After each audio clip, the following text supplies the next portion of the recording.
Louvado seja nosso Senhor Jesus Cristo, para sempre seja louvado. Seja muito bem-vindo, bem-vinda ao nosso encontro desta segunda-feira. Que alegria estarmos juntos mais uma vez para começar a semana. O nosso programa já está no ar para todo o Brasil, com muita informação, fé e devoção e disposição para uma semana cheia de paz, amor e das bênçãos do Pai Eterno sobre nós. É uma alegria ter você junto com a gente neste programa de oração e de fé. E eu te convido a fazer parte desta família de amor, a ligar para nós, a participar do nosso programa. Nós estamos com os nossos atendentes apostos para receber o seu telefonema, 62-3506-9800. Ou acesse o nosso portal paieterno.com. Os nossos atendentes estão prontos para acolher o seu cadastro, enviar a carta mensal do Padre Robson aí para a sua casa. E desde já eu convido você a rezar e a refletir comigo. Hoje é dia 30 de setembro, dia em que a igreja celebra São Jerônimo. Hoje vamos rezar pedindo a intercessão deste grande santo da igreja. Hoje teremos um santo café muito especial com o professor Valmor da Silva, professor da PUC Goiás. Vamos falar sobre o Novo Testamento, encerrando o mês dedicado à Sagrada Escritura. Já deixa a sua participação nas nossas redes sociais e também as suas dúvidas. E segunda-feira é dia da bênção do trabalho aqui no programa Pai Eterno. Nós vamos pedir as bênçãos para todas as intenções que você traz no seu coração e aquelas que você enviou para nós. O programa Pai Eterno só está começando. Momento também da gente acolher a participação da Thalita Carvalho. Thalita, muitíssimo obrigado pela sua disposição e começar mais uma semana conosco. Bom dia, Padre Wellington. Bom dia para você que já está aí ligadinho conosco aqui na tela da TV Pai Eterno. Já estou aguardando o seu comentário, a sua mensagem. Daqui a pouquinho vamos falar sobre o Novo Testamento. Deixe lá para nós a sua dúvida, o seu comentário, uma leitura que você mais goste do Novo Testamento, que eu já estou aqui ligadinha no Instagram e também no Facebook, aguardando a sua participação, né, Padre Wellington? É isso mesmo, a gente louva e bendiz a Deus por tudo isso que Ele faz por nós e, é claro, agradece pela participação dos nossos telespectadores nas nossas redes sociais. Lembrando que nós estamos no Facebook e também no Instagram. Lá você vai encontrar o post desse programa, do nosso programa Pai Eterno, dessa segunda-feira, e lá você vai deixar a sua participação.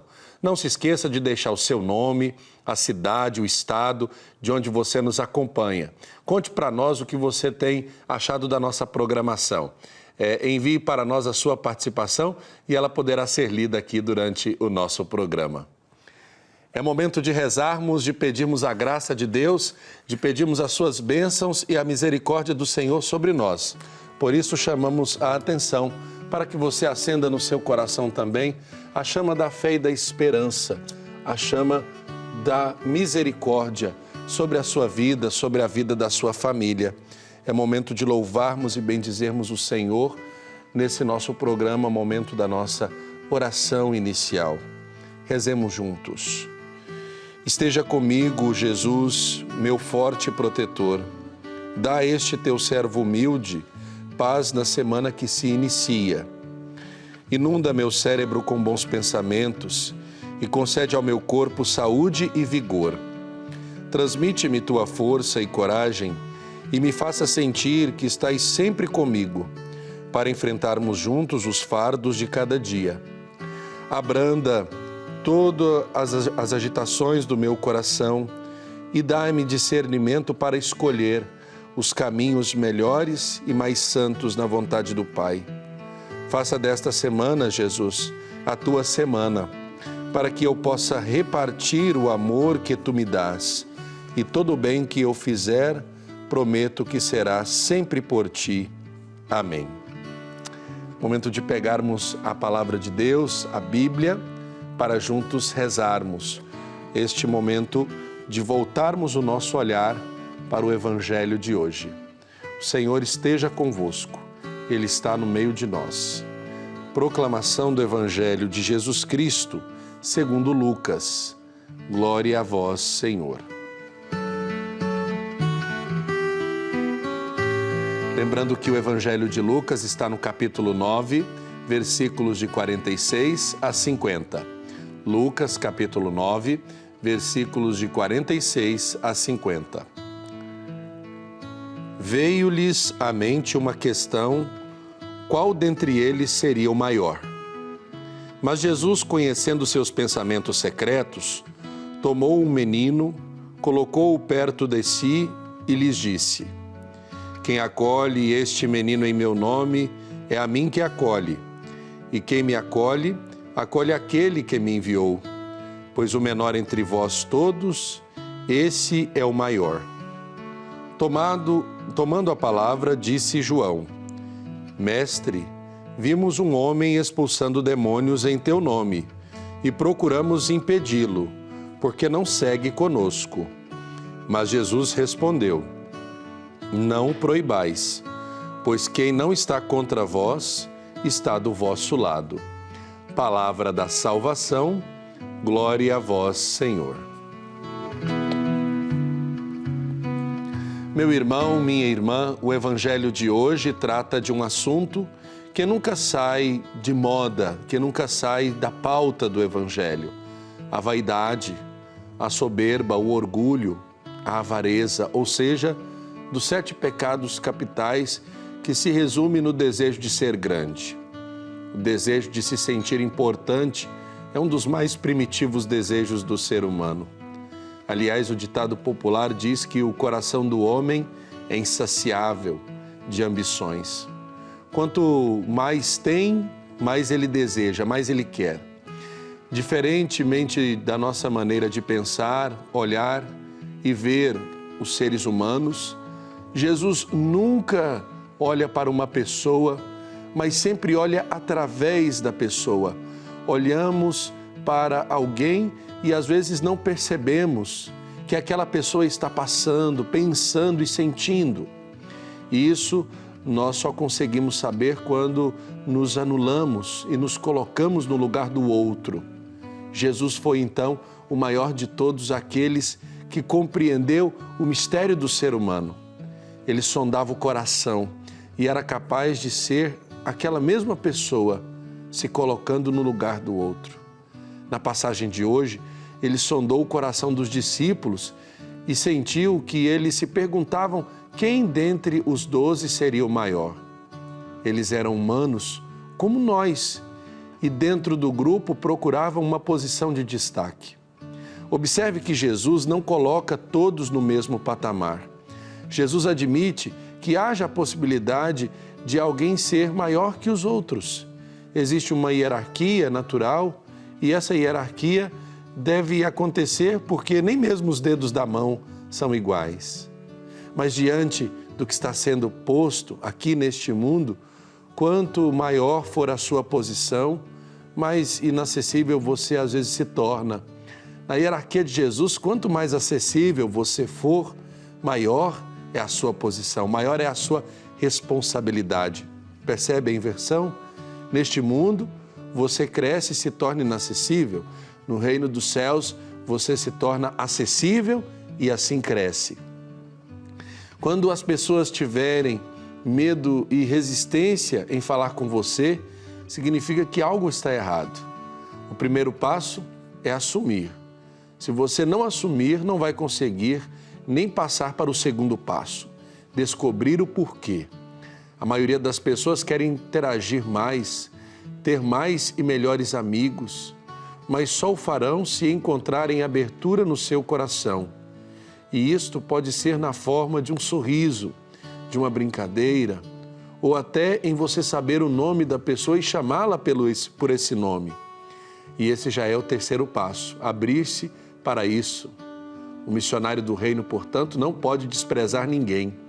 A criança que Jesus tomou em seus braços nesta passagem representa não só aqueles de menor idade, mas todos os que são excluídos neste mundo. Jesus nos revela hoje a novidade do projeto de Deus. É um mundo de justiça, de vida plena para todos, abolindo os privilégios daqueles que concentram poder a partir da acumulação de riquezas ou do prestígio religioso. Se percebe que nos evangelhos os discípulos vindo do judaísmo sempre tiveram dificuldades em compreender Jesus. Como Jesus falou para eles sobre a fragilidade de sua condição humana, vulnerável ao sofrimento e à morte, aludindo ao fim que pressentia acontecer em Jerusalém, os discípulos não entenderam e logo em seguida passaram a discutir quem seria o maior, pensando que Jesus estaria na iminência de conquistar o poder. Assim também, Ele quer falar para nós. Jesus nos apresenta como exemplo e, sobretudo, condição para sermos os maiores no seu reino. O olhar puro e simples de uma criança. A criança como símbolo e modelo de humildade e exclusão do reino dos céus. Somos chamados a viver dedicados ao serviço, sem pretensões ao poder e a privilégios. Lembrando sempre que o poder reside no servir. Foi esse o exemplo que Jesus nos deixou ao tomar jarra e bacia e lavar os pés dos seus discípulos. Um exemplo que fica para nós, para que também possamos segui-lo. Ser o maior no reino de Deus é, de fato, fazer com que o serviço se torne a nossa meta primordial, dia após dia. É momento de rezarmos pedindo a intercessão do Santo do Dia. Onde é que é?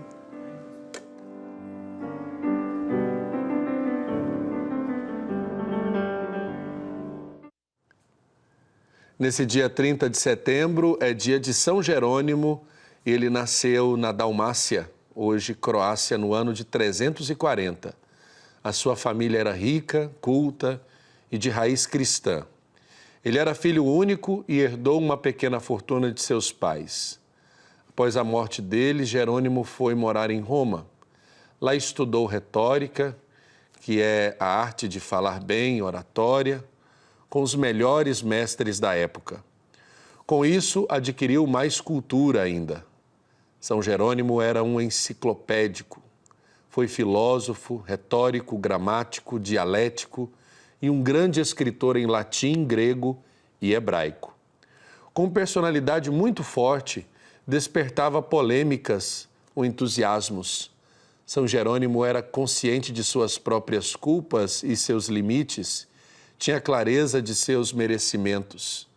São Jerônimo morreu com quase 80 anos, no dia 30 de setembro do ano de 420.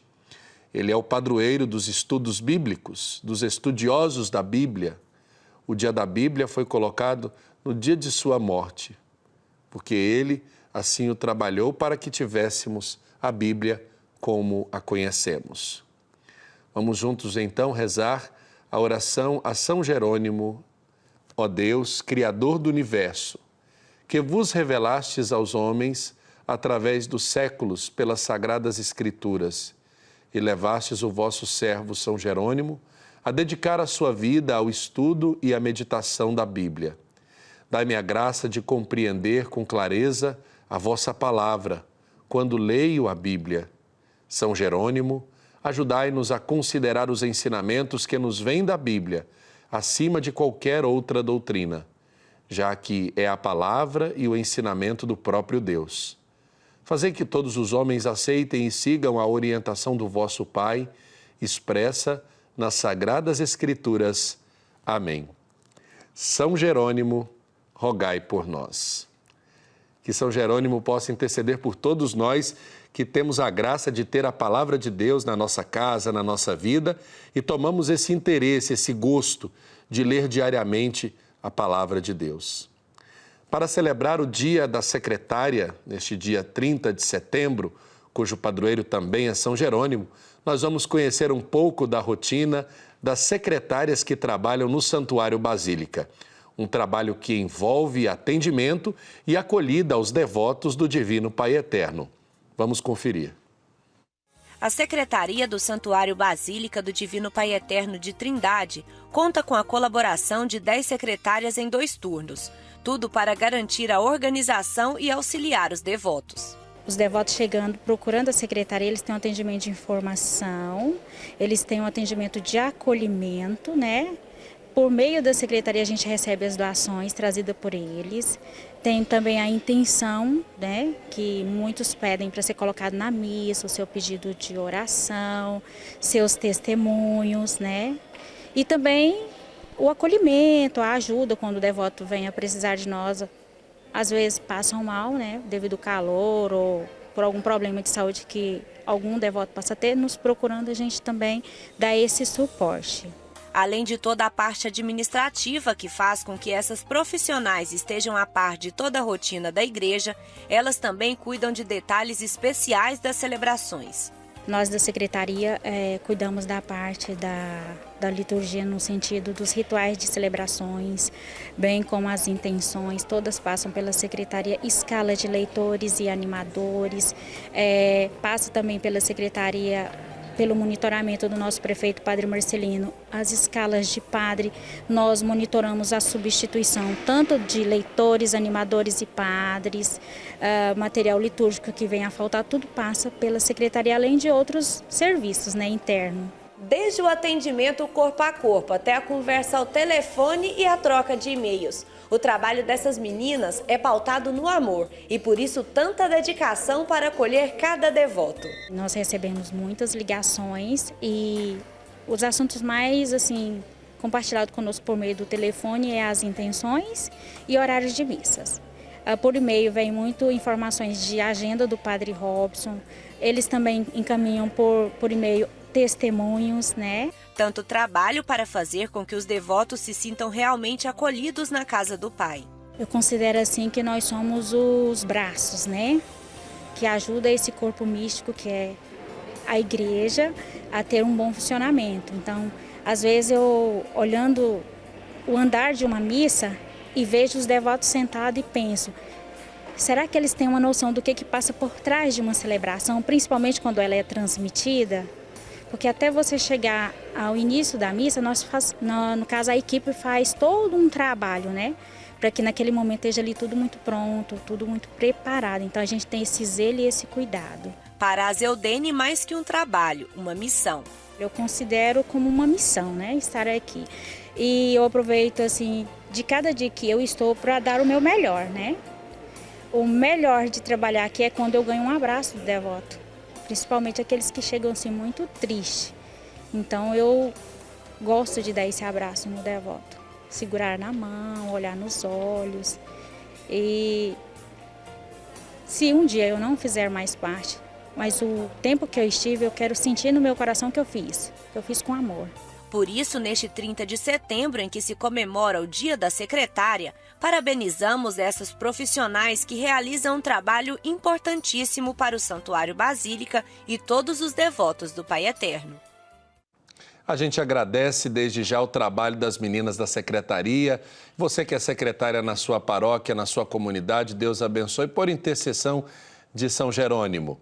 E agora chega aquele momento, para podermos acolher aqui a presença de um convidado muito especial, o professor Valmor da Silva, nós temos a oportunidade de tomar com você aquele nosso Santo Café, esse momento abençoado do nosso programa.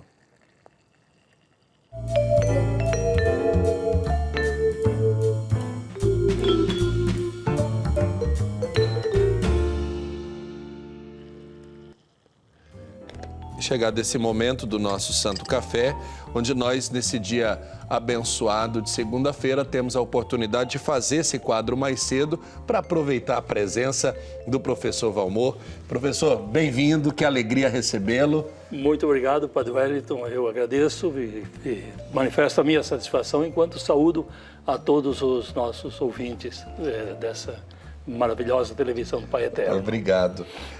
Professor, eu convido o senhor, antes da gente começar a tomar o nosso café, antes da gente partilhar mais com os nossos telespectadores, a acompanhar um VT que a nossa produção preparou.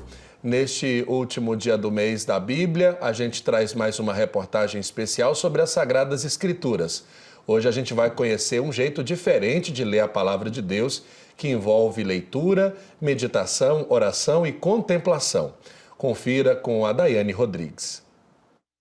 A leitura orante da Bíblia é tão antiga quanto o cristianismo e se fortaleceu no século XIII com o monge Guigo, ao criar 4 degraus para facilitar a compreensão. O que a gente chama hoje de passos, 4 passos, ele chamou de 4 degraus. Com essa ideia de que a pessoa faça o quê? Como que uma caminhada, uma subida em direção a esse encontro profundo com Deus. Com o tempo se enfraqueceu, mas com o Concílio Vaticano II se consolidou. E assim, esses passos, leitura, meditação, oração e contemplação, têm sido preservados até hoje. A partir do Concílio Vaticano II, ou seja, algo tão próximo, a partir de 1962, é que a igreja recomeça a fazer isso. Então aí ela recomeça, e aí principalmente com os padres e os religiosos, as religiosas, é que começam a refazer, a praticar a leitura orante. E aí começam também assim, a criar grupos para ensinar os leigos a como praticar, a conhecer esse método e como praticar. A leitura orante pode ser feita em grupo ou de forma individual. O que importa aqui é a compreensão da palavra de Deus. A Nilda realiza há alguns anos e afirma que essa decisão tem transformado sua vida. Eu faço constantemente, já tem alguns anos, não me lembro quantos anos. Eu pego a minha agenda, ali está o Evangelho do dia. Eu reflito normalmente o Evangelho do dia. Aos domingos eu vario. Primeira leitura, que é do Antigo Testamento, ou as cartas de São Paulo. Ela segue os 4 passos e já entendeu que é preciso querer para que a transformação aconteça. E ela reconhece a importância dessa prática. Se eu estou com um problema, a palavra de Deus te dá uma luz. Se eu preciso compreender alguma coisa, a palavra de Deus me dá o caminho. Então a palavra de Deus é tudo pra gente na vida. Eu não consigo, eu sempre tenho que estar refletindo a palavra de Deus. Muito se pode aprender com esses 4 degraus, desde o contato com as Sagradas Escrituras até o fortalecimento na oração e o compromisso em mudar de vida. A palavra de Deus não envelhece, ela vale para além dos séculos. E para que seja realmente compreendida, não vale só o reconhecimento humano, mas compreender a mensagem divina e levar para o dia a dia. Faça o Evangelho e ali você faz os passos. Depois você decora os passos. E aí você faz todos os dias. Muito importante, tem me ajudado muitíssimo, posso afirmar para você. Busque conhecer melhor, busque aproximar melhor da palavra de Deus, da oração, desse contato, Ainda mais que nós estamos celebrando o mês da Bíblia, Que não seja somente esse mês, mas que seja uma prática constante na nossa vida. A leitura orante ensina muito aos cristãos, pois permite que cada um medite, reflita e reze ao mesmo tempo. Além disso, mostra que o texto precisa ser bem compreendido e por isso é preciso praticar com o silêncio interior e em sintonia com o Espírito Santo.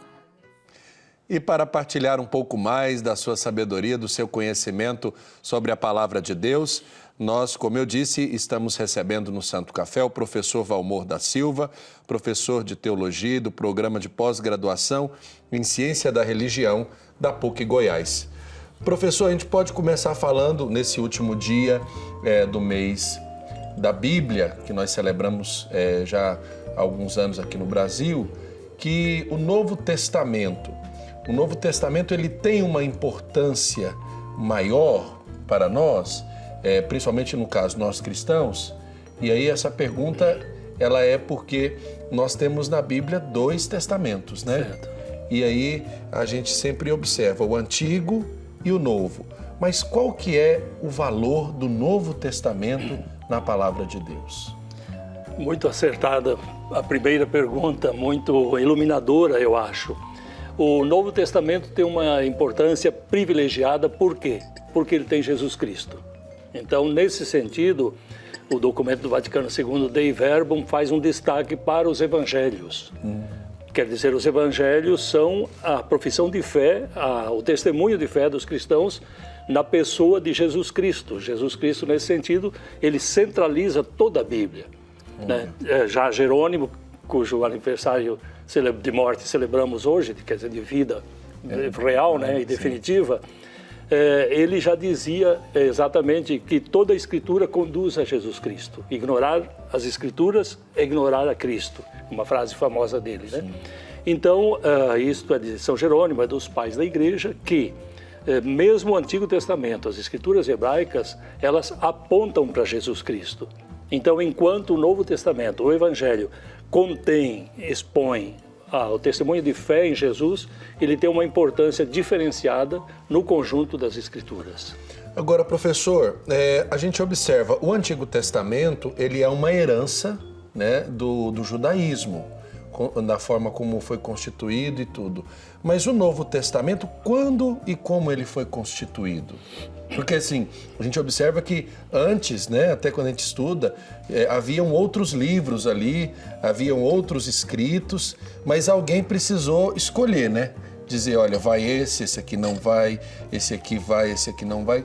Quando e como, assim, foi constituído o Novo Testamento? Nós necessitaríamos vários programas para explicitar bem essa questão. Mas, basicamente, o processo é o mesmo para o Antigo Testamento, em que houve uma vivência, uma história de um povo. Essa história foi sendo narrada, contada e, num terceiro momento, colocada por escrito. E aí, então, Antigo Testamento, Bíblia Hebraica, enfim, as Escrituras. Para o Novo Testamento, a história é diferente, mas tem paralelos. Tem paralelos. Então, a gente tem Jesus Cristo, a história de Jesus, vamos sintetizar didaticamente, 30 anos, né? Do nascimento à morte. Aí seguimos mais uns 30 anos, ano 30 ou 60, idealmente, como uma época em que os feitos de Jesus Cristo foram sendo contados. Palavras, milagres, narrativas de paixão. E aos poucos foram sendo colocados por escrito. Então, em esquema, nós teríamos 30 anos para a vida de Jesus, mais 30, 60 a 90, 30 a 60 para essa tradição oral e 60 a 90 para a tradição escrita. Começa a ser escrito não pelos evangelhos. Quem teve a ideia de escrever aquilo que nós chamamos de Novo Testamento? O apóstolo Paulo. Com as suas cartas. Com as cartas. Então, 1 Tessalonicenses, do ano 51 ou 52 da nossa era, é reconhecidamente o primeiro escrito daquilo que nós chamamos de Novo Testamento. Provavelmente Paulo não tinha ideia que ele estava escrevendo a Escritura Sagrada, né? Um conjunto ali que seria considerado uma biblioteca, né? Justamente, Ou seja, Paulo tinha intenção pastoral. Escrevia as cartas para animar, para testemunhar a fé nas comunidades, para fazer intercâmbio entre as comunidades, né? Depois, então, vem os evangelhos. Marcos primeiro, Mateus, Lucas e assim por diante, as demais cartas e os demais livros, até o Apocalipse, como o último livro do Novo Testamento. E da Bíblia, claro. Agora, São Jerônimo ajuda nessa tradução, ajuda nessa compilação? Ou a gente pode, como a gente entende o Novo Testamento, porque há uma certa diferença entre o Novo Testamento católico, né? Ou, aliás, o Antigo, exato. Exato. O Antigo e o Novo Testamento têm diferenças objetivas até na forma de considerar inspirado, não inspirado. Mas eu queria que o senhor explicasse para nós essa diferença, mais uma vez, a gente já falou sobre isso aqui, mas muitas pessoas se perguntam por que a diferença no volume de livros entre a Bíblia protestante e a Bíblia católica? Muito importante, eu acho esta comparação católica e protestante imprópria, porque isto vem de 1500, quer dizer, 500 anos atrás é nada. Na verdade, a diferença está em mais de 2000 anos atrás. Olha. Então, porque nós temos a Bíblia hebraica, basicamente, e ano 200, entre 200 e 300 antes de Jesus Cristo, a Bíblia hebraica foi traduzida para o grego. naquilo que nós chamamos de Septuaginta, a primeira tradução da Bíblia, a tradução dos 70, o Septuaginta. Isso foi no Egito, lá por 280 antes de Jesus Cristo, época dos Ptolomeus, enfim, nesse contexto histórico. A Bíblia grega traduziu, essa Septuaginta traduziu todos os livros do hebraico e incluiu mais 7 livros que nós desconhecemos o original hebraico deles. De alguns nós temos o original, com certeza. Por exemplo, Eclesiástico, ele afirma no final que está traduzindo. Já o livro da sabedoria, há um reconhecimento de que ele foi escrito originalmente em grego. Então, estes 7 livros foram absorvidos, foram integrados num cânon chamado de cânon alexandrino, que inclui, portanto, os livros gregos, chamados apócrifos, né? Com o passar do tempo, esses livros foram integrados e se manteve essa tradição. Agora, em 517, época do Concílio de Trento, com a Reforma e a Contra-Reforma, polêmica protestante católicos, aí Lutero, digamos assim, rejeitou novamente estes 7 livros, voltando ao cânon hebraico original. Então nós temos aí 7 livros que fazem a diferença, que são, se eu lembro bem, Tobias, Baruque, Judite, 1 e 2 Macabeus, Sabedoria e Eclesiástico. Lembra tudo de cabeça, né? Tempo de professor, né? Então, estes 7 livros não constam na Bíblia chamada Bíblia Protestante, na tradução de Almeida, etc. E constam sim, mas eles são, hoje entre nós estudiosos, a gente que participa muito, eu estudei, aliás, fiz doutorado na Universidade Metodista, o meu orientador foi o professor Milton Schwantz, que é um pastor luterano. Então, entre nós, a gente brinca com isso, com os pastores. Eu perguntei muitas vezes por que Lutero não aceitou estes 7 livros. Qual a razão real, verdadeira? A gente sabe as razões históricas. E nenhum colega, nenhum pastor me explicou assim satisfatoriamente. Porque muitos deles também estudam esses Paulo, 7 livros. O Paulo Nogueira, que é meu colega, aliás, estuda outros apócrifos, o Testamento dos 12 Patriarcas, o 4º Esdras, o Evangelho de Tomé, o Apocalipse de Tiago, outros. Há muita literatura, naturalmente, para além da Bíblia e que a gente estuda porque são fontes históricas importantes, inclusive para compreender melhor a Sagrada Escritura, não é? Muito interessante isso. Agora, para quem está em casa, professor, a gente observa que, às vezes, tem sempre uma dificuldade em escolher a melhor forma para começar a ler o Novo Testamento. A gente observa, e como o senhor disse, que não é um livro que foi escrito como a gente o conhece, né, do começo ao fim. Ele teve períodos históricos diferentes ali da escritura ir surgindo. Como é que a gente pode orientar quem está em casa a fazer uma leitura do Novo Testamento? Por onde ele deve começar da leitura do Novo Testamento? O Novo Testamento eu não vejo grandes dificuldades porque ele tem uma lógica interna, eu diria assim. A gente começa por Mateus e vai aos 4 Evangelhos até o Apocalipse, né? Passando por Paulo, pelas demais cartas. Agora, se a gente quiser um roteiro histórico, começa pelo Evangelho de Marcos. Marcos, digamos assim, é o Por mais... que Marcos? Então, Marcos é o mais... É aquele que está filmando Jesus, né? Se houvesse essa maravilha da televisão, dos nossos câmeras. A gente poderia dizer que Marcos é quem registra mais de perto? Mais de perto, em primeira mão, assim, é quem fez as primeiras fotos sem uma interpretação, digamos, tão elaborada. Então, quando a gente compara, a gente confia mais, digamos assim, no texto de Marcos, né? Por quê? Porque Mateus provavelmente exagerou um pouco, Lucas mudou, João muito mais, né? João é muito mais diferenciado dos 3 sinóticos.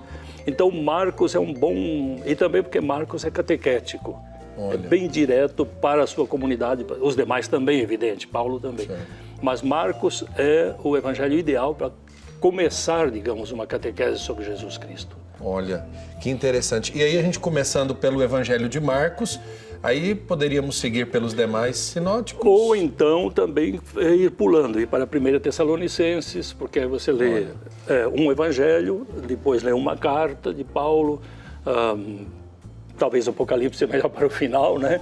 E assim alternando. E as pessoas têm medo, né? Tem algumas pessoas, eu me lembro, quando a gente tinha a oportunidade de fazer os estudos bíblicos na comunidade, na paróquia, as pessoas tinham um certo receio de ler o Apocalipse.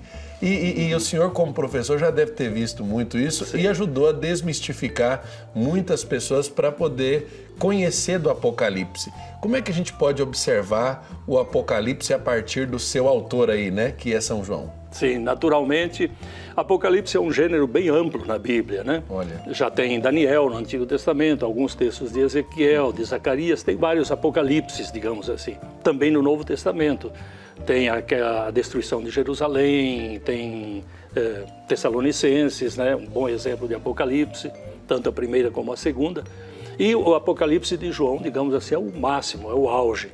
Ele retoma vários outros apocalipses e sabiamente faz uma leitura da história, do contexto. Então, se você analisa a situação política, social, econômica que está refletida nessas visões, isso é surpreendente. E as pessoas, então, ficam maravilhadas em perceber que ali a besta é o imperador, compreende? É uma linguagem com a riqueza figurativa. Figurada. É época de censura, de violenta censura. Então, João tem que buscar uma linguagem que seja clara.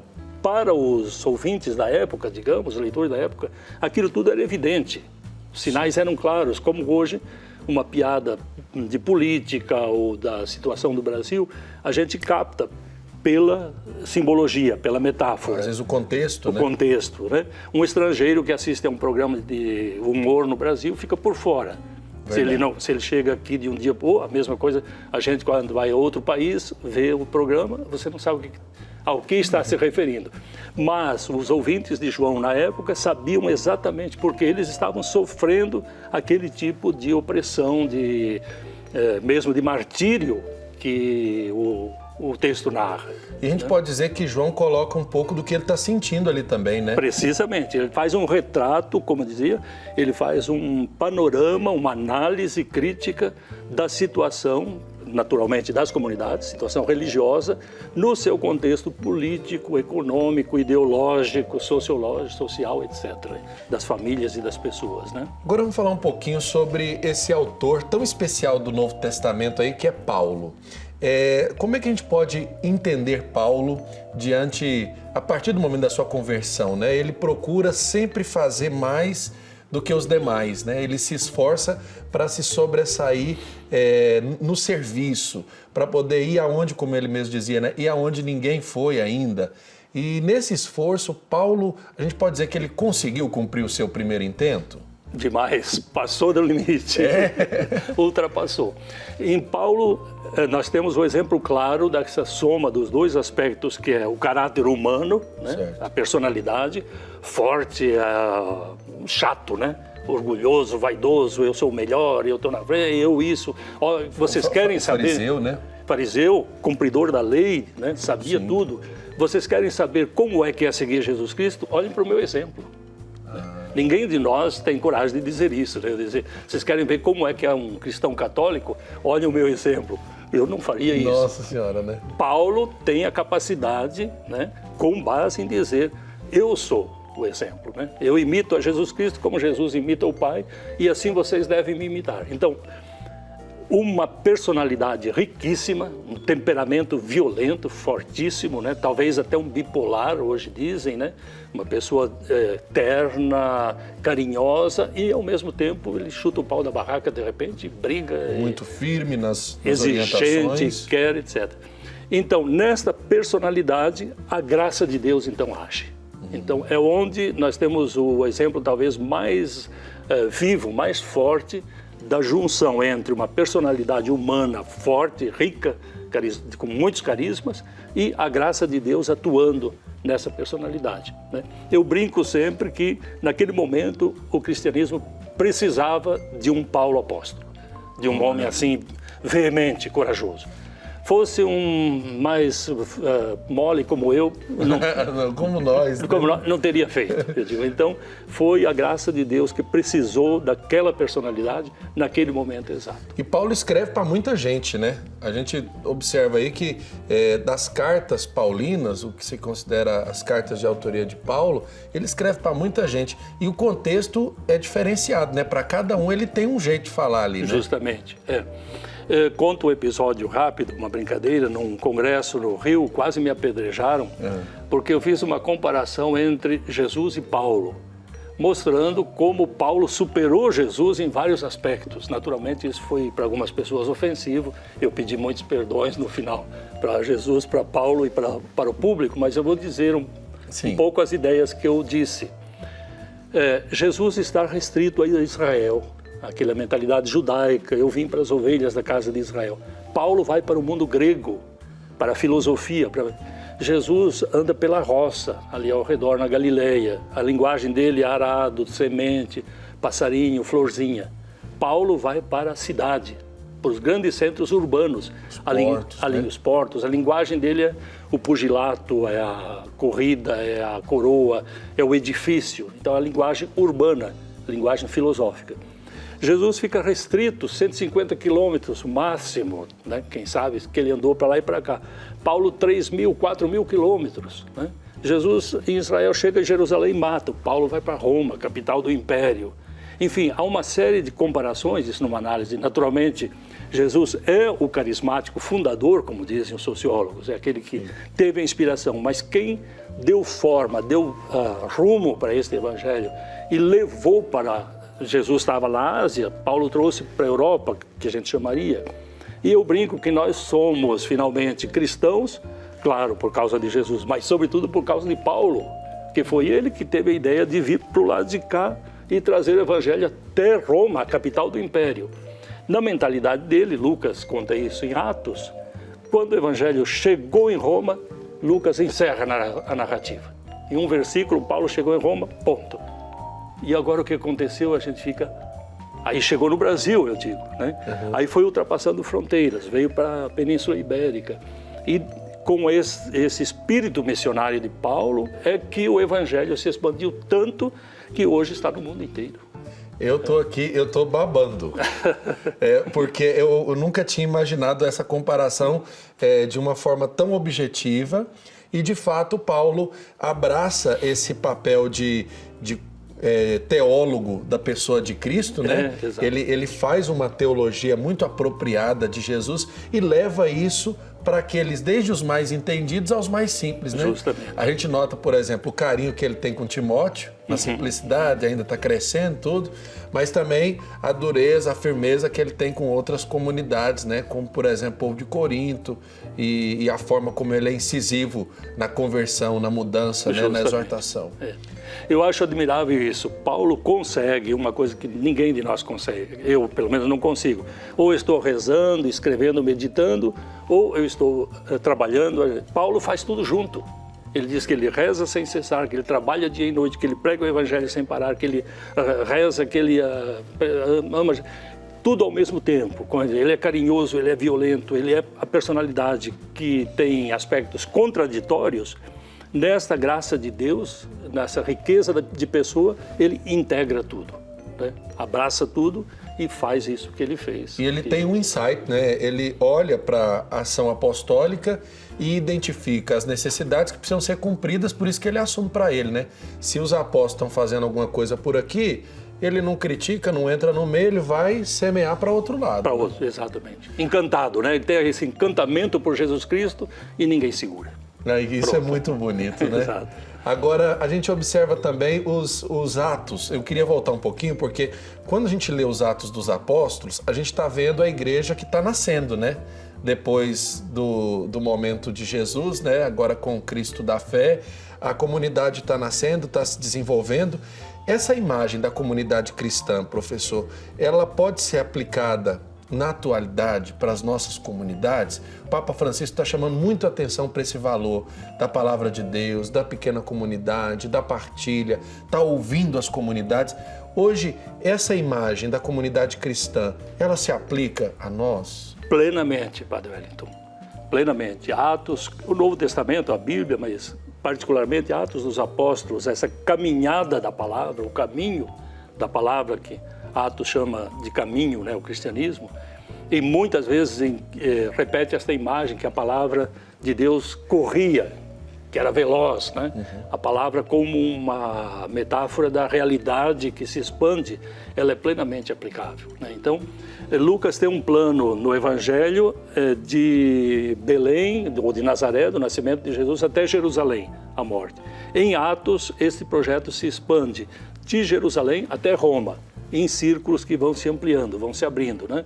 A Ásia Menor, a Grécia, enfim, e Roma. E para isto ele expressa de várias maneiras, de várias formas. Geograficamente, eu já disse, isso tem um reflexo teológico. A palavra vai crescendo, vai aumentando, vai se expandindo.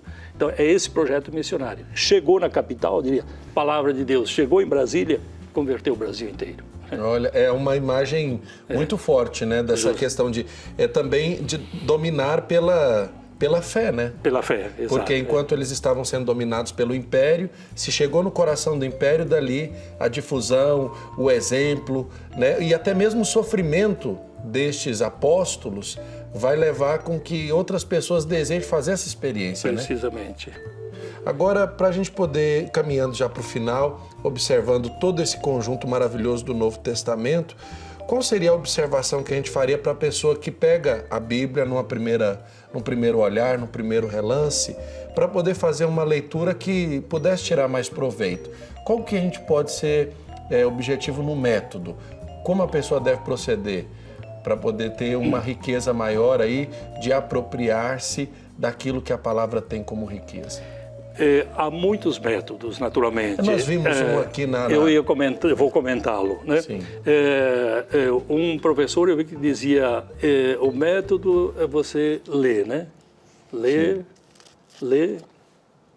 Tem 3 passos, ele dizia. O primeiro é ler, o segundo é ler e o terceiro é ler.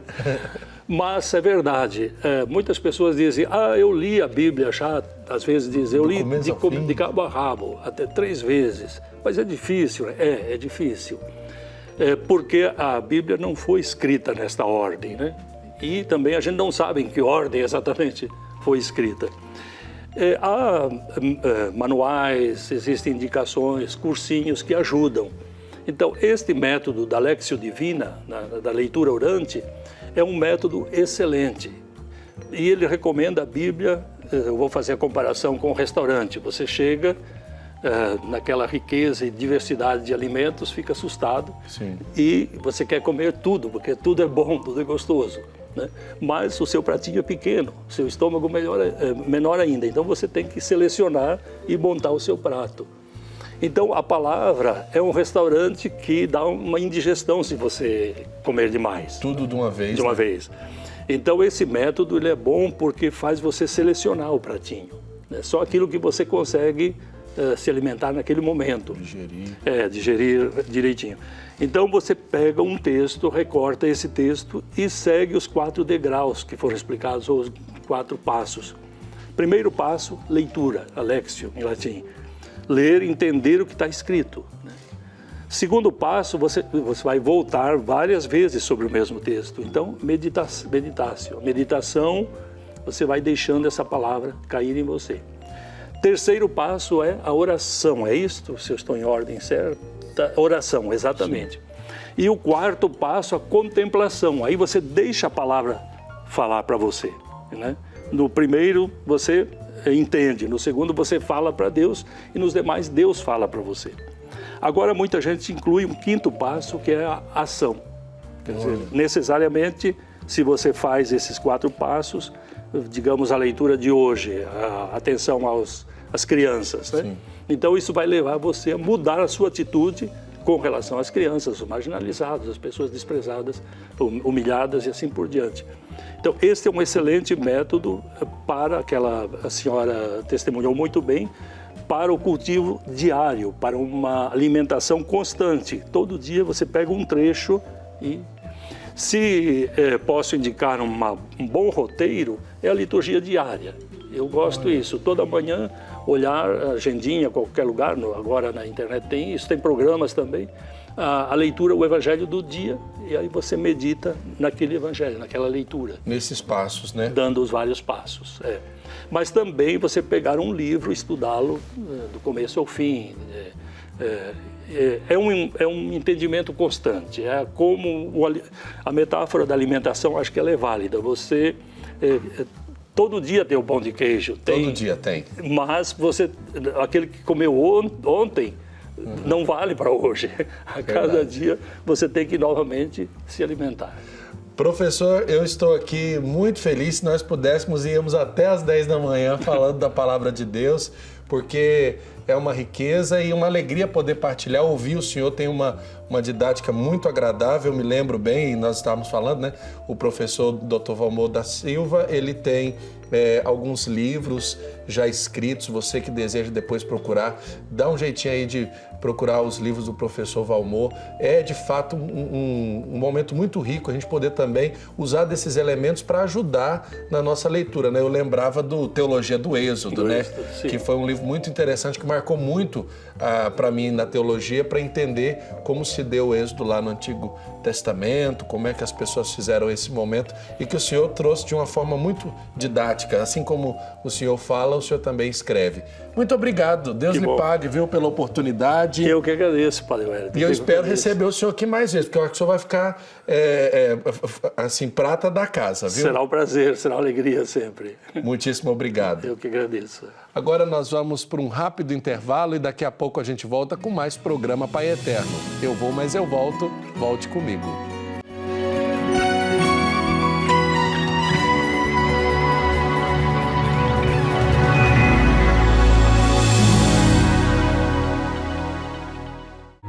E tudo que pedirem com fé na oração, vós o recebereis. Creia no poder da oração.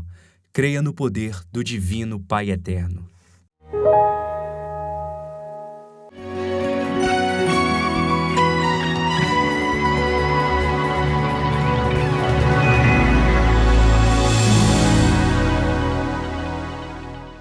Estamos de volta com o programa Pai Eterno, aqui na tela da TV das Bênçãos do Pai, agradecendo a sua audiência, agradecendo a sua participação, depois de um santo café delicioso como esse, falando do Novo Testamento. De fato, a gente aprende muito com pessoas como o professor Valmor da Silva, uma oportunidade de podermos nos esclarecer diante de tudo aquilo que a riqueza da Palavra de Deus nos oferece. Thalita, como é que está a participação nas nossas redes sociais? Fiquei curioso porque hoje a gente teve que mudar um pouquinho o programa para poder receber o professor Valmor, mas valeu a pena, porque, afinal de contas, um santo café com uma pessoa com uma riqueza e um conhecimento como o dele, vale a pena a gente poder se ajustar para ter a presença aqui, né? De fato, Padre Wellington, uma entrevista maravilhosa, esclarecedora, né? Uma pessoa muito sábia falando aqui hoje para nós sobre o Novo Testamento. E enquanto o pessoal assistia a entrevista, muitos deixavam também os seus comentários nas nossas redes sociais, Facebook e também o Instagram. Hoje eu começo com a mensagem do Aloísio, ele é lá de São Paulo, capital. Pede oração para toda a família e para todos os enfermos. Pede a cura para todos que estão necessitando da intercessão do Divino Pai Eterno. A Fátima Durso pede oração para que ela se liberte da ansiedade e também da síndrome do pânico. Ela é lá de Juiz de Fora, em Minas Gerais. A Maria do Carmo Pita, lá de Sumaré, em São Paulo, deixou uma mensagem pedindo oração pela saúde dela, da família e dos amigos. O Marcos Reis pede oração pela família dele e por ele mesmo, que está precisando de intercessão porque disse que anda muito desanimado com tudo. A Márcia Cristina escreveu também pedindo oração pela saúde dela e pela saúde do seu José, que é o esposo dela. E a Maria Rita Ribeiro, ela é de Goiânia, aqui em Goiás, pede oração para a família. Escreveu aqui: que o Divino Pai Eterno abençoe e cuide de todos. Parabéns a todos vocês por esse programa maravilhoso. Nossa gratidão por todo o amor e dedicação. Divino Pai Eterno nos abençoe e proteja sempre. Maria Rita, muito obrigada pela sua mensagem e pela sua participação aqui conosco no nosso Facebook e também no Instagram. E ainda dá tempo, né, Padre Wellington, do pessoal deixar a sua mensagem, o seu pedido de oração para nós. Isso mesmo. A gente lembra também que segunda-feira, apesar de já ser o final do mês, É dia da gente tomar aquela decisão de fazer parte da família dos filhos do Pai Eterno, não é mesmo?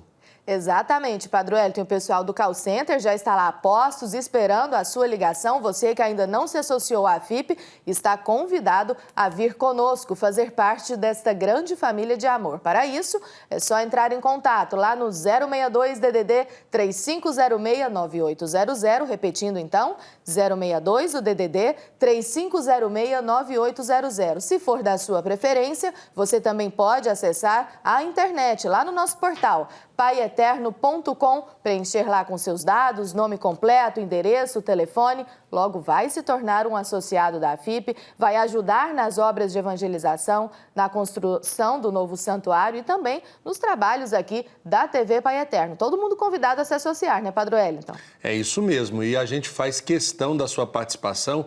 Você pode fazer a diferença na evangelização, somando forças com a grande família dos filhos do Pai Eterno, espalhado por todo esse grande Brasil. Agora é momento da gente fazer as notícias da igreja, participarmos juntos desse momento de interação, de tudo aquilo que acontece na Igreja Católica, no Brasil e no mundo.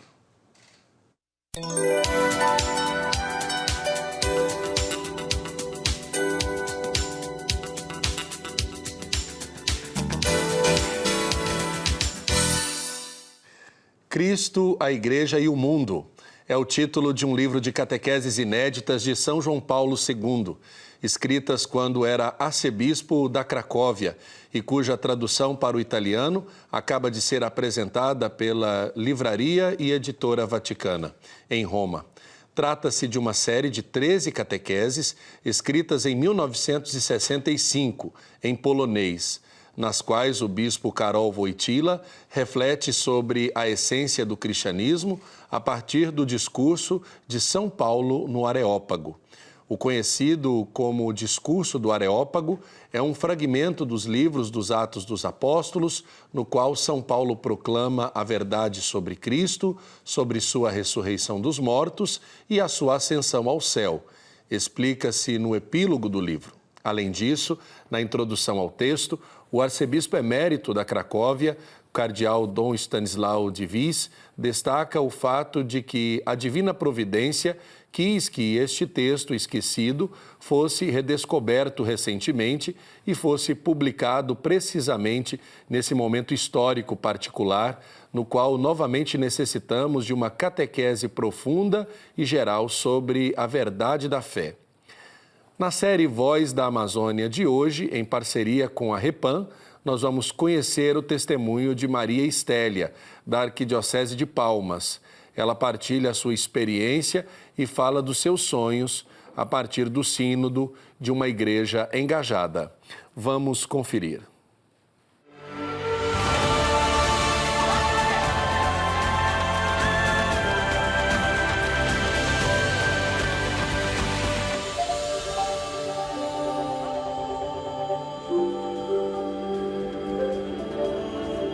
Eu nasci na região do Bico do Papagaio, hoje eu estou em Palmas, Tocantins. É uma realidade muito difícil, onde nós temos vários povos indígenas, várias comunidades quilombolas, mulheres extrativistas, trabalhadores rurais, ribeirinhos, povos do campo e da cidade. Temos a questão da Amazônia e temos a questão dos grandes projetos que incidem diretamente sobre as terras dos povos indígenas, né? E outros projetos como construção de barragens, de estradas, a questão dos grãos. Esta é uma realidade que nós estamos inseridos. A cidade muito violenta, o desemprego, a questão das drogas, a questão de suicídio. Então é uma realidade em que a igreja hoje se faz presente. E a questão do sínodo da Amazônia, ela nos faz refletir muito bem que igreja somos, que igreja queremos, a partir do chão da realidade desse contexto. Que bom que a Igreja da Amazônia, ela está chamando, parando para ouvir o que nós sentimos, o que nós vivemos e o que nós sonhamos, né? E que esperamos dessa igreja, uma igreja engajada, uma igreja em defesa da vida, uma igreja que defende o índio, que defende o quilombola, que defende a mulher. Então, que a gente percebe que a igreja agora parou para ouvir o povo, o que eles querem, né? Então, o sínodo para a gente é uma grande esperança, né? O Papa Francisco, a parte da Laudato Si, este chamamento que ele nos faz refletir, né? O nosso papel de uma igreja em saída na Amazônia, a parte partir do contexto, a partir da realidade, a partir do povo, que o povo pensa e que o povo sofre. Esperamos que o sino traga luzes, esperança para essa igreja no Brasil, ela seja a voz e a vez de todos aqueles que lutam em defesa da vida, em defesa da esperança, que realmente seja uma igreja em saída. Eu vim para que todos tenham vida e que tenham vida em abundância.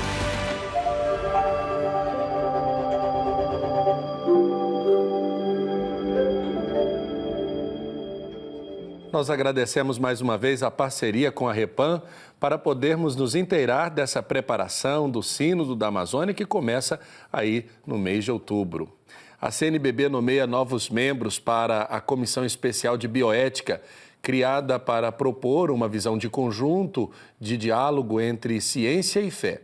Além de responder às demandas que a reflexão bioética vem apresentando na atualidade, sempre em plena sintonia com a tradição e o magistério da Igreja, a presidência da Conferência Nacional dos Bispos do Brasil nomeou os novos membros para a Comissão Especial de Bioética, que tem o trabalho diretamente ligado à Comissão Episcopal para a Vida e Família da CNBB.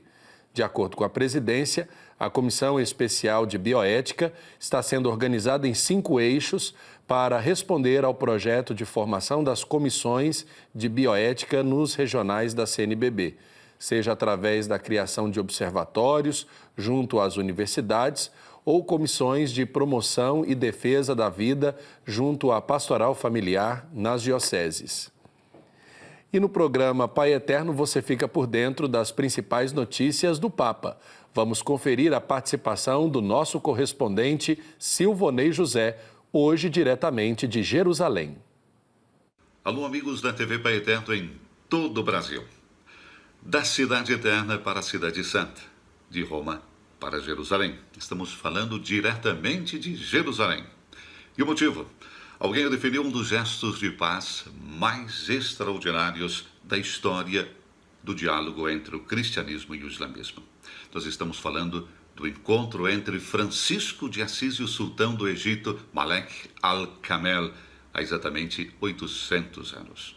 Em plena Quinta Cruzada, em junho de 1219, Francisco, depois de algumas tentativas fracassadas, subiu num barco e chegou ao porto de São João de Acre, no norte da Palestina, hoje cidade israelense de Acre, com o objetivo de se encontrar com o sultão do Egito. Bom, o encontro ocorreu provavelmente na trégua de armas entre agosto e setembro no ponto de Damieta, no delta do Nilo, cerca de 200 quilômetros ao norte do Cairo, onde o sobrinho de Saladino acolheu Francisco com grande cortesia, oferecendo-lhe inclusive presentes que o pobrezinho de Assis não aceitou. Um aniversário que se torna apelo a continuar o diálogo com o Islã. E para recordar esse evento, Jerusalém abre as suas portas nesta semana para reviver os 800 anos da peregrinação de Francisco à Terra Santa. Um tema que envolve muitos conferencistas, um encontro que tem início nesta segunda-feira e se conclui no próximo dia 30, numa iniciativa dos frades da custódia da Terra Santa.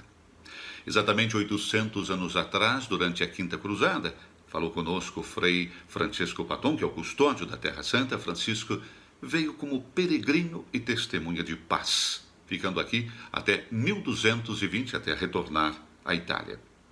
O custódio reconta que Francisco atravessou as linhas de guerra e superou a lógica do conflito de civilização em curso, seguindo a divina inspiração que o levou a acreditar na possibilidade do encontro fraterno com toda a criatura. E foi graças ao seu encontro com o sultão do Egito e a sua longa permanência na Terra Santa que pôde então elaborar aquele método de evangelização feito de testemunho de vida e de anúncio da palavra, e que inspirou ao longo desses 8 séculos e guia até hoje a presença franciscana no Oriente Médio, através precisamente da custódia da Terra Santa. O encontro de Francisco com o sultão é visto como ponto de origem da presença franciscana na Terra Santa. Bom, os trabalhos do convênio em Jerusalém têm início nesta segunda com a conferência do Dr. Bartolomeu Piron, que é um professor de línguas e literatura árabe, sobre o tema O Encontro entre Francisco e o Sultão através das fontes árabes. Já o professor Antônio Muzarra centraliza sua atenção sobre o tema O Encontro entre Francisco e o Sultão através das fontes cruzadas e ocidentais. Bom, o primeiro dia de trabalho se conclui com as vésperas presididas pelo Frei Climas. Já o prefeito da Congregação para as Igrejas Orientais, o cardeal Leonardo Sandri, presente no encontro na próxima quinta-feira, falará sobre o significado do encontro de Francisco com o Sultão no magistério e nos gestos do Papa Francisco. Cardeal Sandri preside na sexta-feira, dia 4, na Igreja de São Salvador, a missa solene na festividade de São Francisco de Assis. Já o secretário-geral da Ordem dos Frades Menores, Frei Giovanni Reinaldi, falará sobre o significado atual do encontro entre Francisco e o Sultão para a Ordem e para a presença franciscana aqui na Terra Santa. Pessoalmente, nos disse o Frei Francisco Paton, acredito que o sonhador Francisco mostrou no encontro com o Sultão muito mais clarividência, sentido prático e eficácia do que todos aqueles que preferiram o confronto ao diálogo. O resultado é que 8 séculos depois, os franciscanos estão vivos e ativos na Terra Santa, na Terra de Jesus. Direto de Jerusalém para a TV Pai Eterno, Silvonei José. Muito obrigado, Silvonei, pela oportunidade de partilhar conosco aquilo que acontece na igreja e, nesse momento, aí na Cidade Santa de Jerusalém. De amanhã, dia 1º até o dia 8 de outubro, a igreja no Brasil celebra a Semana Nacional da Vida e o Dia do Nascituro.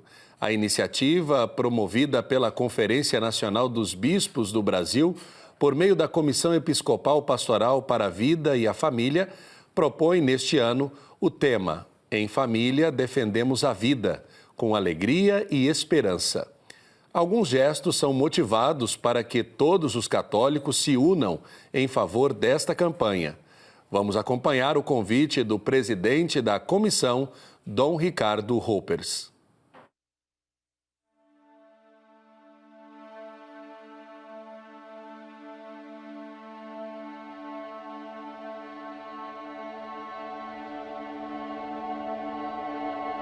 Olá, querido irmão, querida irmã, estamos convidando você a participar da Semana Nacional da Vida.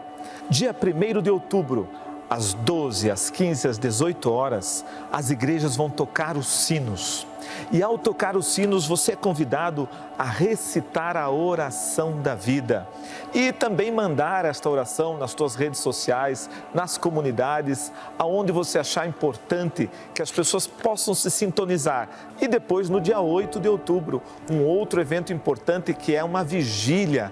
Vamos acender o maior número de velas, simbolizando a luz de Cristo, que também promove o sentido da vida. Ele é o caminho, Ele é a verdade, Ele é a vida. Então você é convidado também no dia 8 de outubro a ver a programação da sua diocese e participar desta vigília. Mande uma foto para nós, participe conosco. Em família defendemos a vida com alegria e esperança. Muito obrigado a Dom Ricardo Hoppers pelo convite e vamos juntos participar desta Semana Nacional em Defesa da Vida e o Dia do Nascituro. Em 2020, a devoção a Nossa Senhora da Penha, padroeira do Estado do Espírito Santo, completa 450 anos. Na última semana foi lançado o selo comemorativo para a ocasião. Vamos acompanhar o vídeo preparado pelo Convento da Penha, maior símbolo religioso e cultural dos capixabas e que guarda a imagem da padroeira.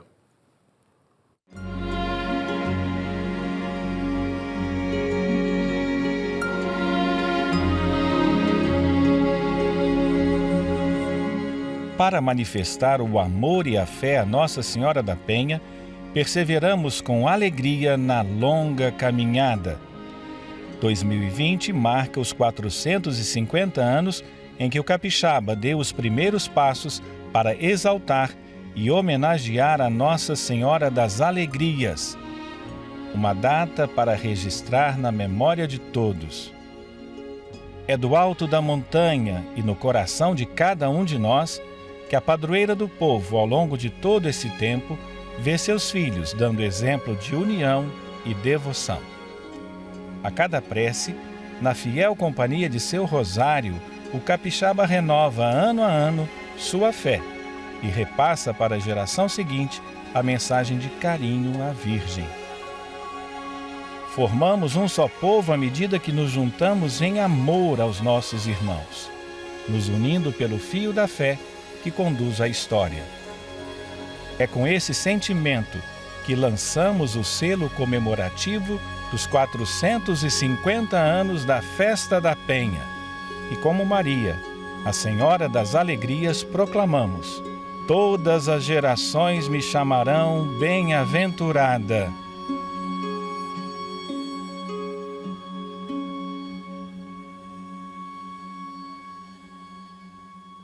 O Papa Francisco institui o Domingo da Palavra de Deus.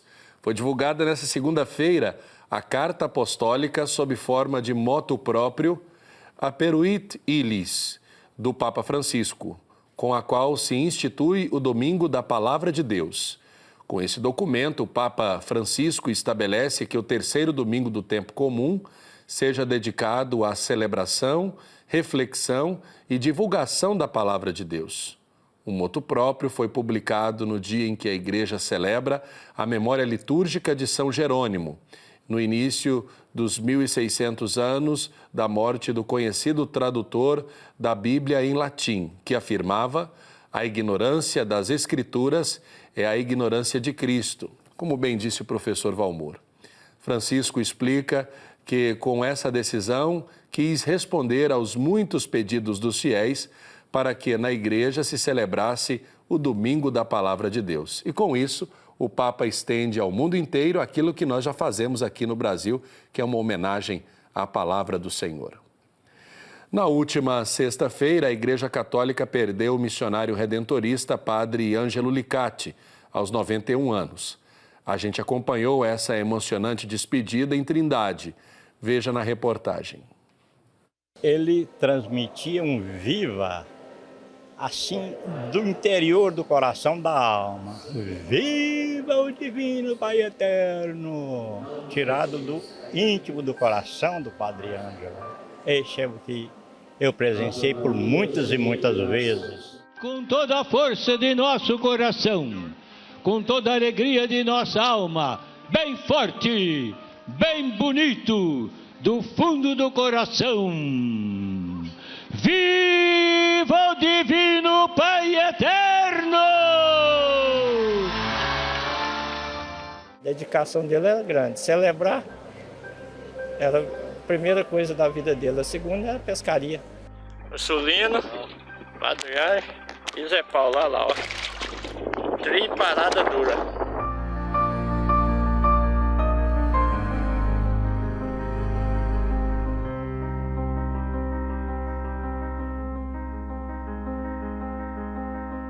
O comandante aqui, ó, o fiscal, o engenheiro.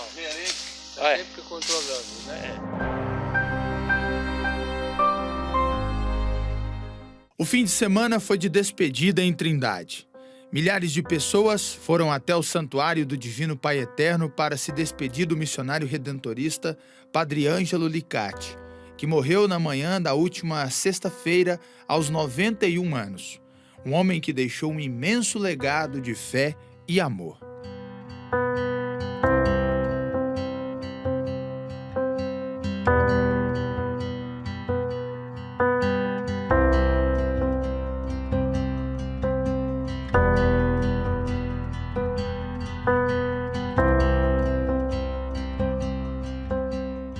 Ele deixou para mim um legado da pessoa muito positiva, mas muito caridosa, do coração imenso, imenso de misericórdia e de bondade. Homem que era honesto, sincero e muito caridoso. Esse é o legado que ele deixou. Padre Ângelo é uma pessoa de Deus, foi uma pessoa de Deus. Ele falava mesmo com os dons do Espírito Santo e tinha muito amor no que ele fazia, muita humildade. E para mim foi assim uma emoção muito grande poder participar da última missa que ele celebrou na matriz. Homem simples, conseguiu com seu amor ao sacerdócio conquistar o respeito e a admiração de muitos fiéis. A sua história se confunde muitas vezes com a história da devoção ao Pai Eterno. Paulista, nascido em 26 de janeiro de 1928, filho de italianos, entrou no Seminário Redentorista em 1938. Cursou teologia em Roma, na Itália. Trabalhou por anos no Santuário Nacional de Aparecida, em São Paulo. Em Goiás, foi missionário itinerante. Superior vice-provincial da Congregação dos Redentoristas, reitor do santuário por 17 anos, local escolhido para o seu velório. Este lugar é o lugar que ele adotou como a moradia dele. Morava no convento logo aqui embaixo, mas ele estava sempre participando aqui, fazendo as novenas do Divino Pai Eterno, celebrando as missas, atendendo a confissão. Ele era apaixonado na Romaria do Divino Pai Eterno.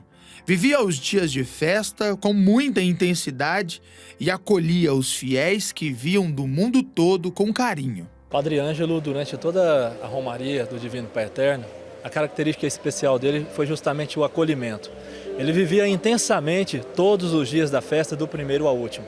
Era o primeiro a acordar com a alvorada e logo participava de todas as celebrações, fazia esse acolhimento com os romeiros, principalmente na sala das confissões. Adorava receber as pessoas para esse momento de reconciliação com Deus e com os irmãos. Padre Ângelo foi uma memória viva da Romaria do Divino Pai Eterno, uma voz eloquente, carisma, cheio de carisma e também que tocava o coração das pessoas durante toda a Romaria. Ele abraçava os romeiros de todos os lugares, em todos os cantos que viesse, Padre Ângelo estava com os braços abertos. Cheio de carisma, um homem simples, que deixou para a gente esse ensinamento, de estar sempre com os braços abertos para acolher, de uma sabedoria imensa e que deixa para nós um grande legado, que a vida simples é o que vale realmente a pena. Outra paixão do Padre Ângelo era o Rio Araguaia. Durante 53 anos, organizou a caravana Cuiucuiu, sempre após a Romaria. Momento único de confraternização e descanso com amigos e outros padres. Aquilo ali para ele se preparava o ano todo. Sobrava um tempinho aqui do trabalho dele de religioso na igreja, ele corria lá para casa, a gente já ia planejar. Esse ano mesmo a gente já estava planejando, em julho nós voltou de lá. Nós já tinha planejado em comprar fogão novo, arrumar motor de barco, então aquilo ali para ele era... Ele ia celebrar um mês na beira do Araguaia, lá, 20 dias com os amigos.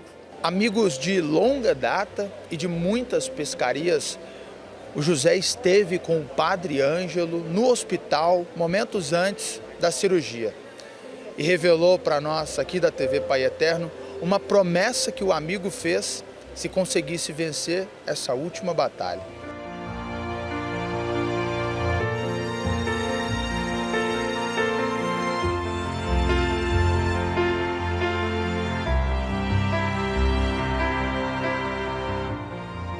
Lá no hospital ele falou, se eu sair dessa, eu não vou mais trabalhar, vou só pescar. Isso a gente já falava para ele há muito tempo, mas ele era muito dedicado no trabalho, então sobrava pouco tempo. Sexta-feira passada nós estávamos pescando. Agora. Fica aqui a nossa homenagem e recordação do querido Padre Ângelo Licati, sabendo que os vivas das missas e principalmente do encerramento da Romaria nunca mais serão os mesmos, mas sempre lembraremos do dele. Bem bonito, do fundo do coração. Viva o Divino Pai Eterno! A minha vida é essa história da Romaria. A Romaria, a chamada, a acolhida, a bênção para vocês, estar com vocês, essa é a minha história de vida.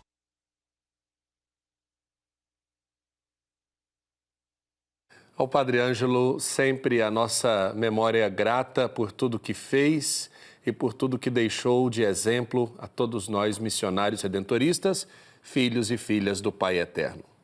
O fim de semana em Trindade esteve mais movimentado dessa vez. Devotos de todo o Brasil vieram à capital da fé de Goiás e participaram das missas e também do Romaria Sertaneja. Veja na reportagem do Wilker Oliveira. O fim de semana na capital da fé de Goiás foi de grande movimentação. Ainda no sábado, às 5h30 da tarde, o padre Natalino Martins celebrou a Santa Missa. Mais uma vez, a Casa do Pai encheu de fiéis. Crianças, adultos, idosos, todos vieram em busca de uma maior intimidade com Deus. Gente como o seu Egino, que saiu do interior de Minas Gerais para participar da celebração. É alegre demais estar aqui nessa igreja, nessa Casa de Deus. Para participar da Santa Missa aqui na Basílica do Divino Pai Eterno, os devotos não se importam em muitas vezes terem que fazer longas viagens.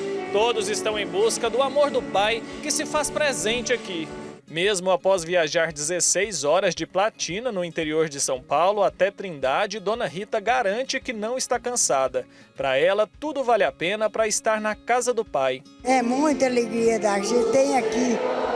Nós temos muita alegria daqui. Estar aqui é motivo de felicidade para Helenisa. Ela, o marido e a mãe vieram de Brasília para participar da celebração e logo em seguida já voltam para casa. E olha, nada de cansaço. Tudo que cabe no coração e no corpo deles é amor e fé. Se eu pudesse, eu viria todo final de semana para cá, porque realmente eu acho que aqui é a casa do meu pai. Eu me sinto muito, é muito importante para mim e para minha família. Eu gosto, eu me sinto bem, e é isso, eu sou devota, faço pedido, já fui atendida por ele, já fiz um pedido e ele já me atendeu e ele me acompanha. E eu rezo todos os dias e assisto e também acompanho pela TV, né? A TV do Pai Eterno, que agora tem a TV, eu também acompanho. Desde que eu conheci o Pai Eterno, eu me sinto muito feliz em estar aqui nessa igreja, com esses padres que têm uma preleção maravilhosa.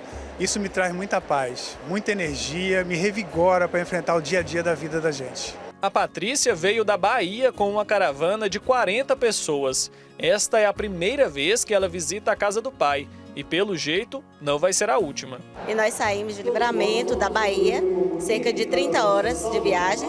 Tem vários devotos, tem alguns que já vieram várias vezes. Nessa romaria do Vitor e já é a 19ª vez que se faz presente aqui no santuário. Os devotos que desta vez não puderam vir à Trindade acompanharam tudo ao vivo pela TV Pai Eterno, inclusive o programa Romaria Sertaneja, transmitido às 8 da noite direto do Cine Teatro Afip. Os convidados deste sábado foram o violeiro Almir Pessoa e a dupla Racine Rafael. Assim não dá pra viver sem você, preciso de amor. Tá aí, movimento no final de semana em Trindade, intenso com os devotos de todo o Brasil vindo participar da programação do Santuário Basílica e também da TV Pai Eterno. Agora é momento da gente voltar o nosso olhar para as nossas redes sociais, momento da gente priorizar o seu comentário, você que participa do nosso programa. Thalita.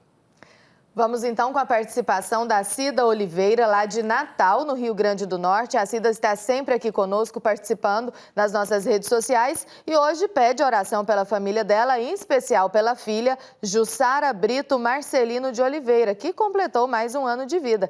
Fica aqui as nossas felicitações para você, Jussara. Beijo, feliz aniversário, que o Pai Eterno sempre te abençoe. E a Cida escreveu ainda que, mais uma vez, parabeniza o programa Pai Eterno, que é maravilhoso. Muito obrigada e continue sempre aqui juntinho com a gente, viu, Cida? A Ildete Brito pede ao Pai Eterno que ele renove a esperança e aumente a fé dela. A Áurea Celeste Ferreira pede oração para o irmão que está internado, esperando aí para passar por um procedimento de cateterismo. E a Marta Machado pede oração para a família dela e deseja aí que a semana seja abençoada para todos nós, viu, Marta? E a Franciele Feitosa disse que é muito bom fazer parte da AFIP, me sinto feliz. Obrigada, Franciele. E também para nós é uma grande alegria ter você conosco. E aí a gente aproveita, né? Assim como a Franciele, se você também quiser se associar, é só entrar em contato aí pelo 62 3506 9800 ou pelo nosso portal paieterno.com. É isso mesmo, a gente lembra a importância que tem cada devoto para essa obra. Nós somos pedras vivas na edificação da nova casa do Pai e a gente constrói gente através de uma programação que leva fé, esperança e amor para a sua vida através da TV Pai Eterno. Profissionais de várias áreas se reuniram em uma paróquia de Goiânia para fazer o bem, seguindo o exemplo de São Francisco de Assis. Vamos acompanhar na reportagem. O mundo todo celebra em outubro o mês em homenagem a São Francisco de Assis, conhecido como protetor dos animais, da natureza, dos pobres e dos doentes. Para valorizar e incentivar todos os exemplos deixados por ele, várias paróquias celebram esse período pelo Brasil. Uma delas está em Goiânia, que leva o nome do santo, realizando um evento São Francisco Social. Nosso pai São Francisco queria fazer encontro, ou seja, ele queria que as pessoas pudessem se converterem e ir ao encontro do outro. O que nós pensamos aqui para esse evento do São Francisco Social foi isso, foi fazer com que o profissional, aquele que tem um dom, aquele que tem um carisma, aquele que tem uma profissão, ele possa doar esse tempo, esse momento para outra pessoa. E no caso é o pobre, é a pessoa simples. E assim então, essa paróquia de São Francisco quer ser esse lugar do encontro do profissional com o pobre. E assim fazer com que essas duas pessoas se encontrando, se ajudem e possam melhorar as suas vidas. O domingo foi marcado por várias atividades sociais e culturais. Apresentações musicais e artísticas. Teve exposição de quadros, enquanto o quarteto da Orquestra Sinfônica Jovem de Goiás se apresentava.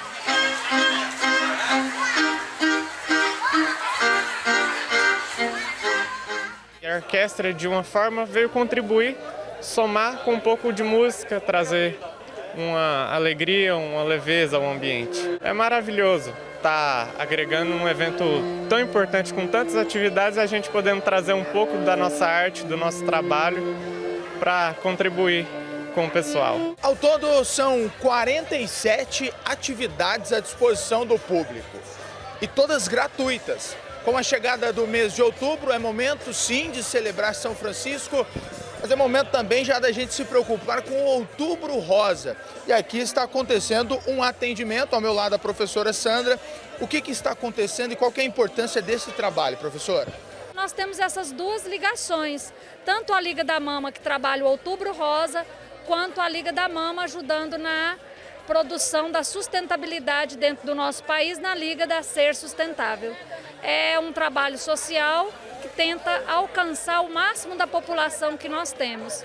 As meninas estão aqui para nos auxiliar e nesse momento vocês estão vendo duas pessoas sendo orientadas e respondendo a elas alguns questionamentos a respeito da sua própria condição física.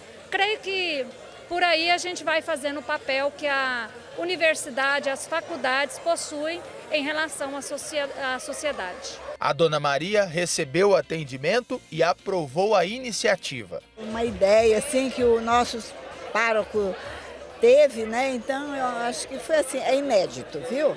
Isso aqui ainda não tinha acontecido e foi muito bom. Entre as atividades, teve corte de cabelo para homens e mulheres, atendimento odontológico, nutricionista e exames laboratoriais. Eu acho interessante até porque leva para a comunidade trabalhos e serviços ofertados aqui nesse dia de hoje que possam ser feita uma triagem, coisa que às vezes a comunidade tem a dificuldade de encontrar isso no dia a dia. Os animais não ficaram fora do dia de solidariedade. O Rodolfo é veterinário, frequenta a paróquia há 5 anos e veio praticar o bem doando um pouco do seu dom. Então a gente aqui faz hoje, enfatiza aquela primeira consulta, é aquele bate-papo, aquela dúvida.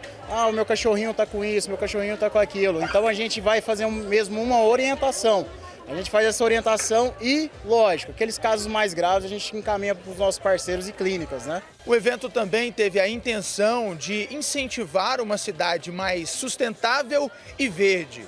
Teve manutenções de bicicletas para quem pensa na mobilidade urbana e também teve distribuição de mudas. O Davi está aqui para explicar justamente esse trabalho que foi realizado. O que vocês estão fazendo aqui? Hoje a gente está aqui distribuindo no evento as mudas, né, nativas do Cerrado e também mudas medicinais, né, como o boldo, enfim, são várias. E as mudas nativas do Cerrado, desde o oiti, aroeira, pimenteira e até a goiabinha do Cerrado. Diversão, orientação e serviços. Tudo junto em busca de fazer na prática o que São Francisco de Assis pregou e realizou. É um projeto realmente de abertura para o outro, de fazer com que as pessoas se encontrem, se doem, se amem. E é isso que o nosso Pai São Francisco queria. Então, eu penso que para a semana nós podemos colocar isso como uma grande intenção da nossa vida, de sair de dentro de nós para ir ao encontro do outro. Que você possa, durante essa semana, fazer uma ação, fazer alguma coisa para o outro, mas que isso não fique apenas na sua cabeça, como um pensamento, como uma ideia, que isso se faça verdade, ou seja, que isso se faça uma ação concreta. Então que você possa se oferecer e, de alguma forma, ajudar o outro, seja naquilo que você puder, em especial no seu dom, na sua profissão. Então que durante essa semana você possa fazer uma ação concreta de ir ao encontro do outro que está precisando de você.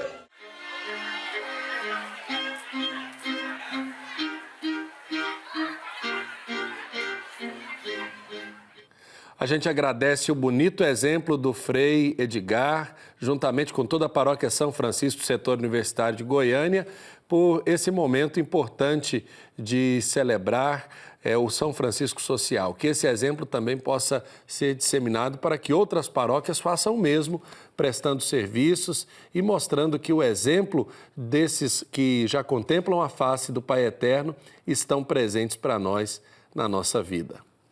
Agora vamos rezar juntos, pedindo a graça e a bênção deste que é um grande santo, Santo Afonso Maria de Ligório.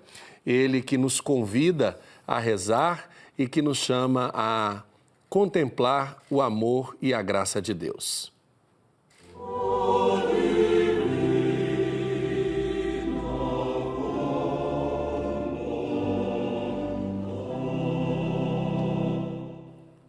Na última sexta eu fiquei devendo para você aquela imagem que registrava o nascimento de Santo Afonso com São Francisco Jerônimo, quando o abençoou junto à sua família em Nápoles e lembrou que ele seria um grande homem, um grande santo, seria bispo e faria muito bem à igreja.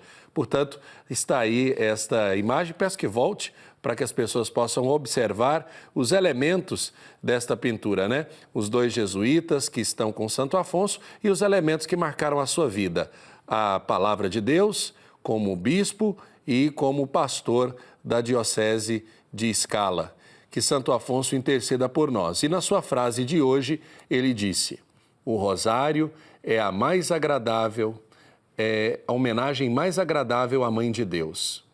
Há muito tempo, os papas valorizam e recomendam vivamente a oração do rosário, especialmente os últimos papas, sobretudo a partir das aparições de Nossa Senhora de Lourdes e de Nossa Senhora em Fátima.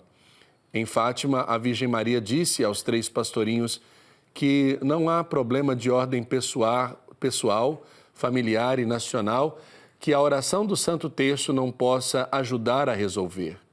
Que Nossa Senhora do Rosário, a Mãe de Deus e Nossa Mãe, interceda em favor de todos os seus filhos e filhas, para que, pela oração do Rosário, por intercessão de Santo Afonso, contemplando os mistérios da vida, morte e ressurreição de Jesus, com a recitação desta oração, possamos, como discípulos do Filho amado do Pai Eterno, Jesus Cristo, proclamar a boa nova do reino, vencer todos os males e todos os pecados e chegar um dia pela paixão e cruz de Cristo à glória da ressurreição.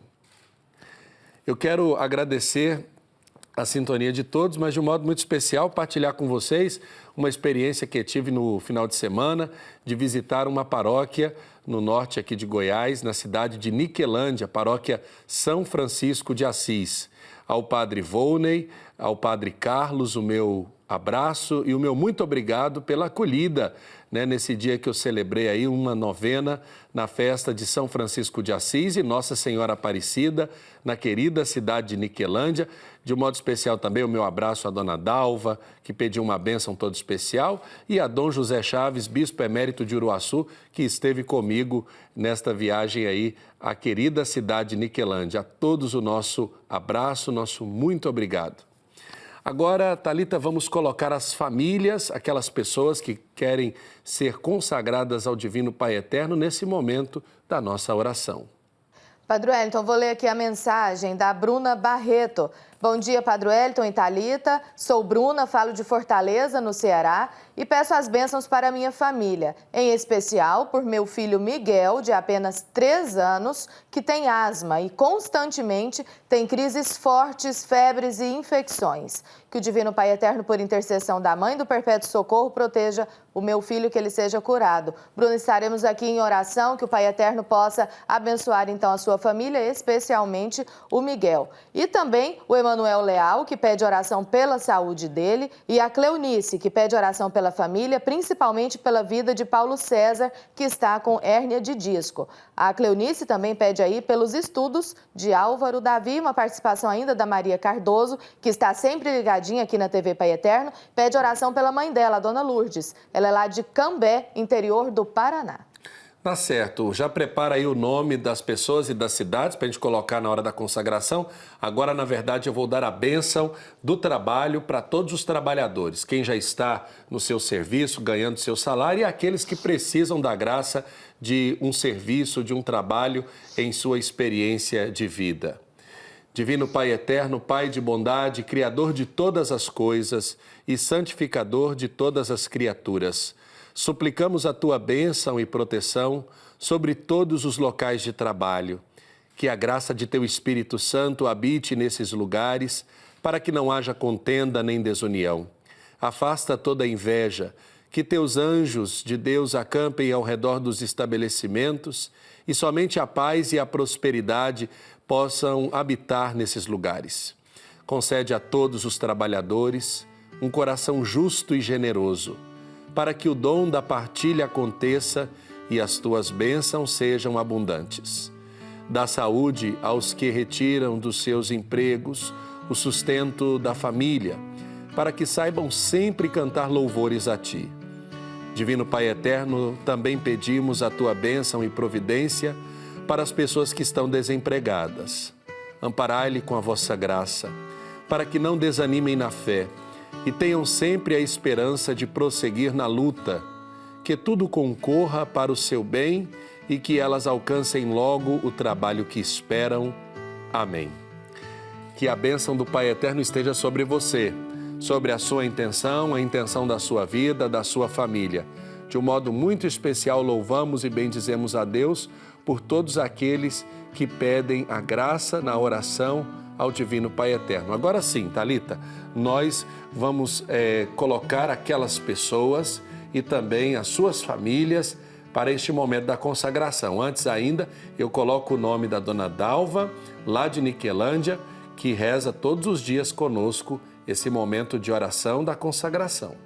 E junto então com a dona Dalva, Padre Wellington, vamos rezar também por Josélia Maria Costa, de Natal, lá no Rio Grande do Norte, a Fabiola Nóbrega, do Rio de Janeiro, capital, e a Maria Helena Ribeiro, de Diadema, lá no interior de São Paulo. Tá certo, agora vamos então voltar o nosso olhar para a imagem do Pai Eterno, essa imagem que coroa a Virgem Maria e que nos convida à oração. Rezemos juntos. Divino Pai Eterno, aqui estamos para prestar-vos a nossa homenagem. Nós cremos em vós, Pai Eterno, nosso Pai e nosso Criador. Confiamos em vossa bondade e poder. Queremos amar-vos sempre, cumprindo os vossos mandamentos e servindo ao vosso Filho Jesus na pessoa de nossos irmãos. Nós vos damos graças pelo vosso amor e pela vossa ternura. Vós nos atraís ao vosso santuário e nos acolheis de braços abertos. Vós nos guiais com os ensinamentos do vosso Filho, nosso Senhor, e nos dais sempre o vosso perdão. Divino Pai eterno, queremos consagrar a vós nossas famílias, para que vivam em paz e harmonia. Nossas casas, para que sejam iluminadas pela vossa presença. Nossas alegrias, para que sejam santificadas pelo vosso amor. Nossas preocupações, para que sejam acolhidas em vossa bondade. Nossas doenças, para que sejam remediadas com a vossa misericórdia. Nossos trabalhos, para que sejam fecundos com a vossa bênção. Divino Pai eterno, recebei a homenagem da nossa fé, fortalecei a nossa esperança e renovai o nosso amor. Dai-nos o dom da paz e da fidelidade à vossa Igreja. Pela intercessão de Nossa Senhora, Mãe do vosso querido Filho, dai-nos a perseverança na fé e a graça da salvação eterna. Amém. Bendito e louvado seja o Divino Pai eterno na sua vida e na vida da sua família. Muitíssimo obrigado a você que rezou conosco, que participou do nosso programa nesta segunda-feira. Thalita, obrigado pela sua participação e até amanhã. Até amanhã, Padre Wellington. Boa semana para você. Boa semana também para você que esteve conosco nesta segunda-feira. Que o Pai Eterno abençoe o seu dia. E até sexta-feira estaremos juntos aqui na TV Pai Eterno, a TV das Bênçãos do Pai. Tchau, Padre Wellington. Até amanhã. Até amanhã, que Deus abençoe. O Senhor esteja convosco. Ele está no meio de nós. Por intercessão de São Jerônimo, da Mãe do Perpétuo Socorro. Desça sobre você, sobre a sua família, a alegria, a saúde, a paz. E a bênção de Deus Todo-Poderoso, Pai, Filho e Espírito Santo. Amém. Que Deus te abençoe, que os anjos te protejam. Saúde para o seu corpo, paz para a sua alma. Até amanhã com o programa Pai Eterno.